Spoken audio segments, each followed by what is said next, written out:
patient. I'm a doctor, not a bricklayer.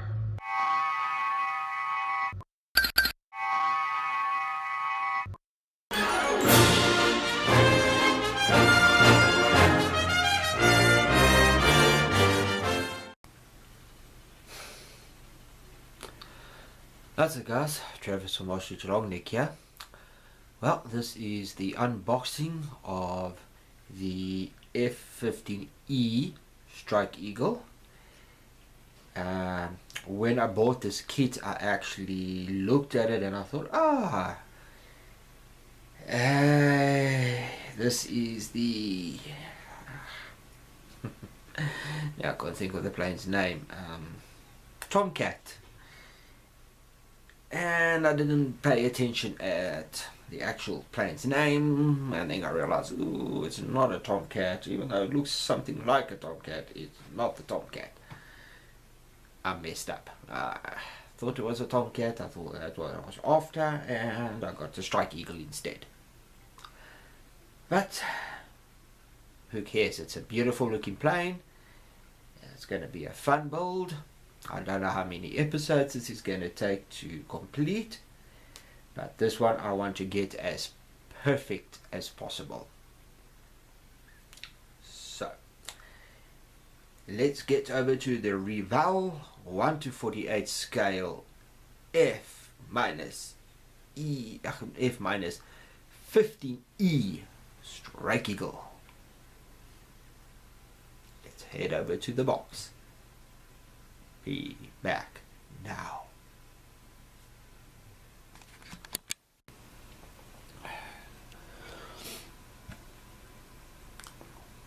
Well, guys, there we go.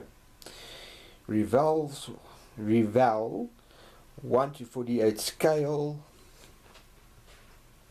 F-15E Strike Eagle. It's got quite a few missiles and bombs and stuff that goes on it. Quite a nice looking fighter jet. This is quite a nice picture.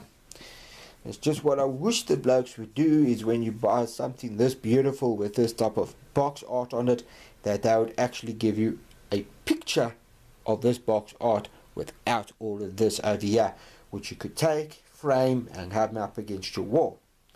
Now that would be amazing. On the sides of the box you can see some photos over there, and then on this side a nice side view with the cockpit open, the air brake up. Now the only thing that I'm a bit disappointed is they don't give you any pilots. So this one, if you want to build it in flight, it'll be flying itself, because you do not have pilots.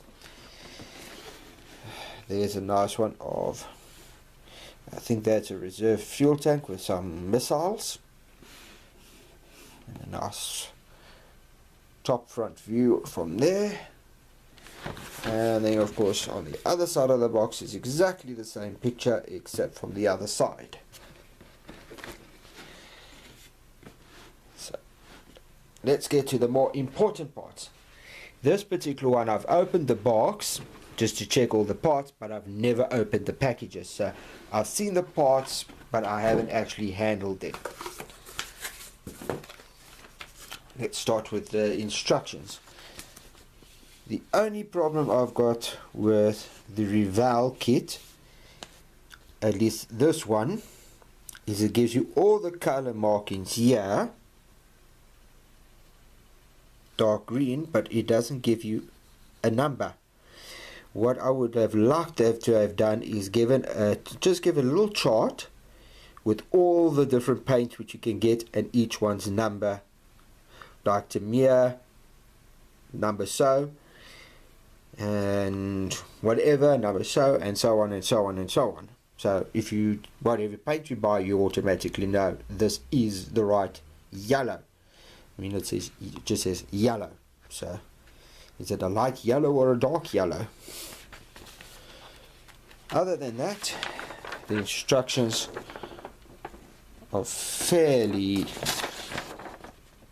detailed. show you nicely where everything goes, and then eventually you get to the decals and their locations. The decals themselves are very good. That's just getting in the way. As you can see, the decals are very nice.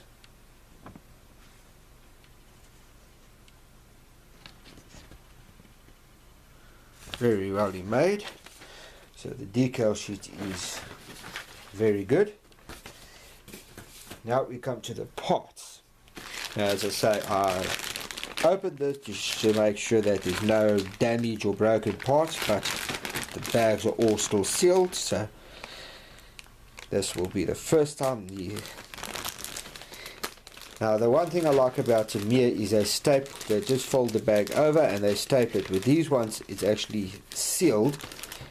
Nice thing is the parts can't fall out by accident, but you have to cut it open, and that's what I'm not too fond of, because the other ones give you that little bit more extra plastic, which I prefer. But I'm not that serious, it is just a plastic bag after all, and as long as you leave the stuff in the box it shouldn't go missing. These I'm not going to take out of the bag yet, because I do not want these parts to get scratched or damaged. But there's a whole load of small parts. I don't know how nicely you can see them. The parts there, the front visor, another little part there, two more parts there, and the back part.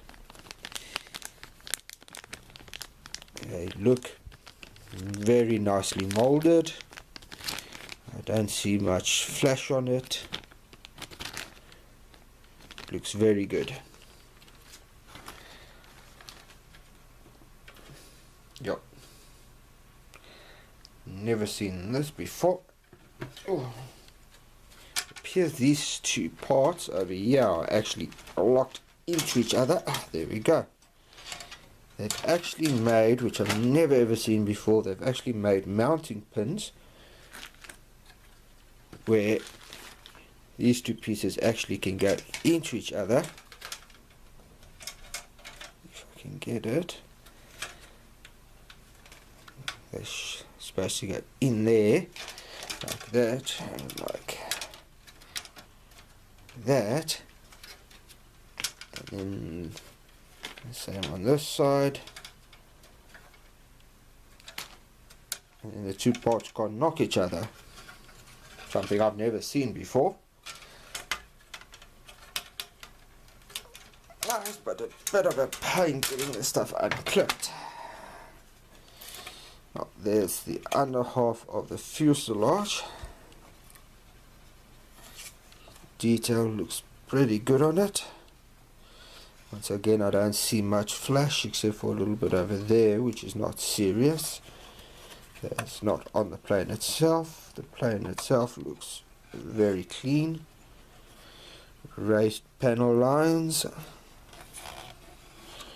is it indented panel lines? I can't see nicely. But still very nice panel lines.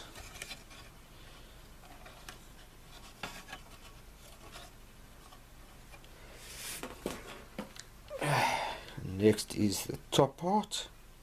That's where the air brake goes in. Detail looks very nice and crisp. Got a little bit of a mark there, but I can't see if it's actually going to cause any problems. So I'm not sure what that is. I don't know if you guys can see it right there. Looking on this little screen is a bit difficult. Nice thing is your tires come weighed, so it looks like it's got a lot of weight on them. Very nice. So these two can go back into its bag.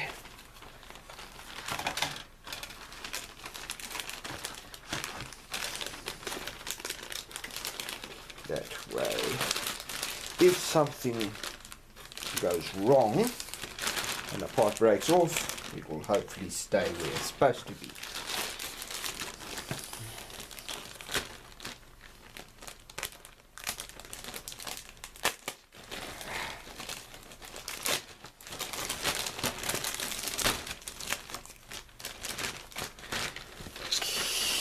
Okay.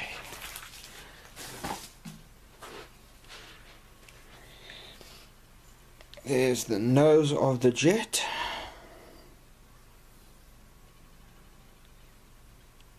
Some engine parts. I think that is the part of the air intake. Some little flap components. Top of the cockpit area. I believe that's the air brake. I think that, I'm not sure if that's a part of the wings. I think that's the tips of the wings. Those are the tail pieces, part of the engines. Those I'm not sure, they could be a part of the landing gear there, and over there. So for all the details on this plane, looks absolutely beautiful. So put this back into its bag quickly. And the bag don't want to cooperate. That is a pain when that happens.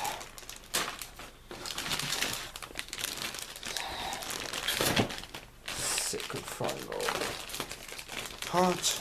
That will be easy.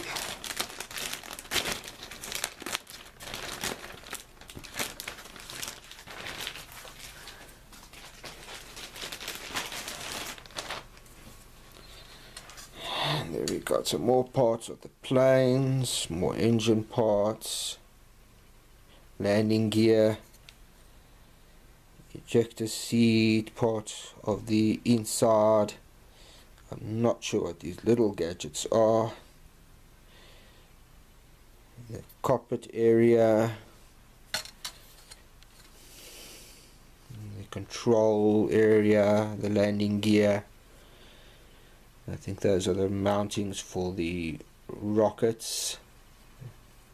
Some more stuff. Quite a bit of detail in this aircraft. Of course, nowhere near as long a build as an aircraft carrier. When I built that aircraft carrier, it just seemed to keep going like a never-ending story. Never going to end. But now that the aircraft carrier is built, in some ways I wish I could build it all over again. So I'm not sure how long this build will take me, how many videos will be in it. But we're finally at the last part.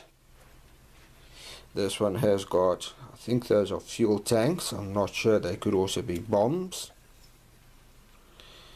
Some missiles, gadgets for them to go on. I think those are some sort of bombs. Or maybe it's a self-flying type, drone type bomb things. You know, the ones that fly like an aeroplane type thing. And then some more brackets. Beautiful detail on these. Even these small parts have got some fine detail on it. Looks absolutely amazing. Well guys, that's everything that you get in this box.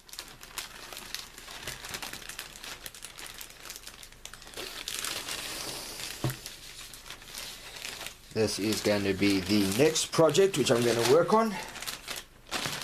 And then after this, I will be going to the Sherman.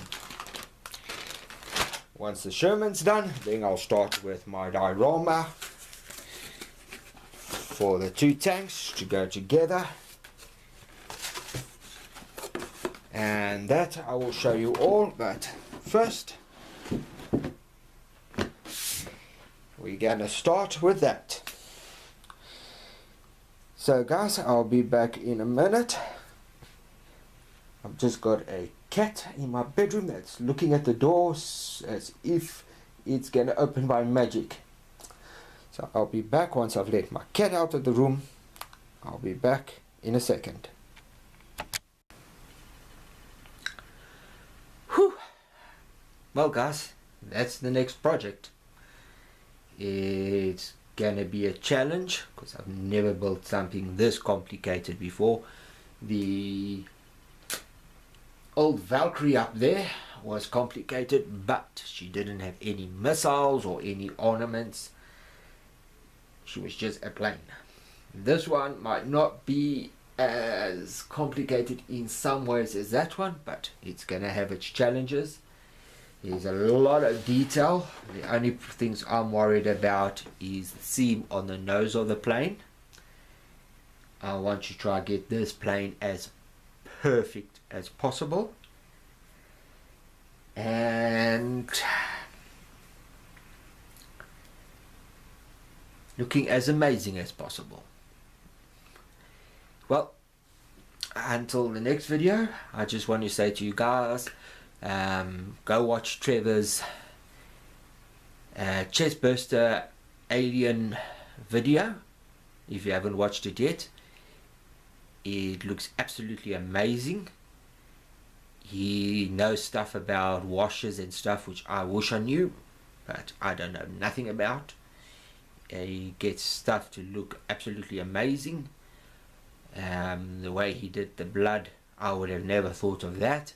I most probably would have taken a paintbrush and just got all over the head with the bristles like that. I wouldn't have thought of taking a toothbrush, putting it in the stuff and then lightly spraying it so it looks like splatter marks, which made it look absolutely amazing. So if you haven't watched that video yet, trust me guys, it's worth watching. It turned out absolutely amazing, just like his Terminator. I'm less nervous doing this plane than what I would be to do a Terminator or that alien. I think I would put it down, start videotaping, and the whole video most probably go, okay, and let's get building. And 3 hours later you'll still be watching me going, I don't know how he manages to do those figures so nicely, but they are absolutely amazing. Give yourself more credit, Trevor. That alien burst of yours wasn't fairly good, it was amazing. So until next time guys, I hope you guys are going to follow this video build and enjoy it as much as you've enjoyed my others. Hopefully this one will be an even nicer build. Until next time guys, live long and prosperous and happy modeling. Cheers. Oh yeah, leave a comment, subscribe if you haven't subscribed, leave a comment and subscribe, please, please. Cheers.